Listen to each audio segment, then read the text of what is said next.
ડીસા શહેર હવે શુદ્ધતાને બદલે નકલી ઘીના કાળા કારોબારનું એપી સેન્ટર બની ગયું છે, જ્યાં માનવ જિંદગીના ભોગે તિજોરીઓ ભરતા તત્વો સામે બનાસકાંઠા જિલ્લાના ફૂડ વિભાગ દ્વારા સખત કાર્યવાહી કરવામાં આવી છે। ડીસા શહેર એક સમયે વેપાર અને સંસ્કારનું કેન્દ્ર હતું, પરંતુ આજકાલ અહીંના કેટલાક તત્વોએ શુદ્ધ ઘીના નામે પ્રજાના સ્વાસ્થ્ય સાથે ખિલવાડ કરવાનો નવો ધંધો શરૂ કર્યો છે। બીકે ન્યૂઝ ચેનલે જે નકલી ઘીના કાળા કારોબાર સામે જે મુહિમ છેડી હતી, તે હવે રંગ લાવી રહી હોય તેમ જણાઈ રહ્યું છે।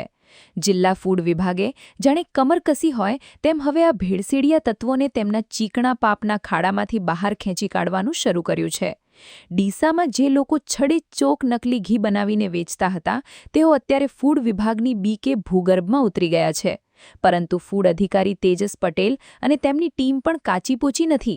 ફૂડ વિભાગની ટીમે હવે શહેરની સાંકડી અને તંગ ગલીઓમાં ચાલી રહેલી નકલી ઘીની હાટડીઓને શોધીને નિશાન બનાવવાનું શરૂ કર્યું છે।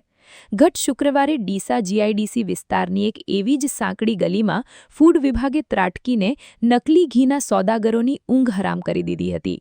જયવીર માર્કેટિંગ નામની પેઢીમાં જ્યારે અધિકારી હિરલબેન ગુર્જર અને તેમની ટીમ પહોંચી, ત્યારે ત્યાંનો માહોલ જોવા જેવો હતો। નકલી ઘી બનાવીને લોકોના પેટમાં ઝેર રેડતા તત્વોમાં ફૂડ વિભાગને જોતા જ રીતસરની નાસભાગ મચી ગઈ હતી।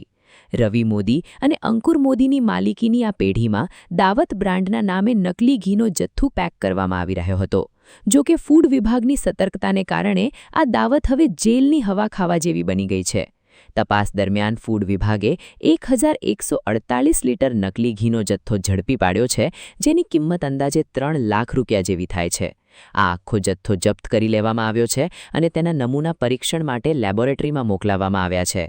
ફૂડ વિભાગની આ આક્રમક કાર્યવાહીએ એ સાબિત કરી દીધું છે કે ભલે ગલીઓ સાંકડી હોય, પણ કાયદાના હાથ બહુ લાંબા છે।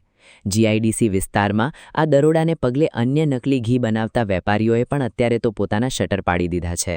આ કામગીરી ખરેખર પ્રશંસનીય છે, કારણ કે તે સીધી રીતે સામાન્ય જનતાના સ્વાસ્થ્ય સાથે જોડાયેલી છે।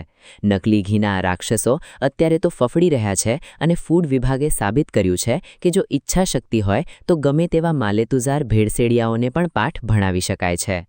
ભેળસેળના અંધકારમાં ફૂડ વિભાગની કડક કાર્યવાહી આશાનું કિરણ બની છે।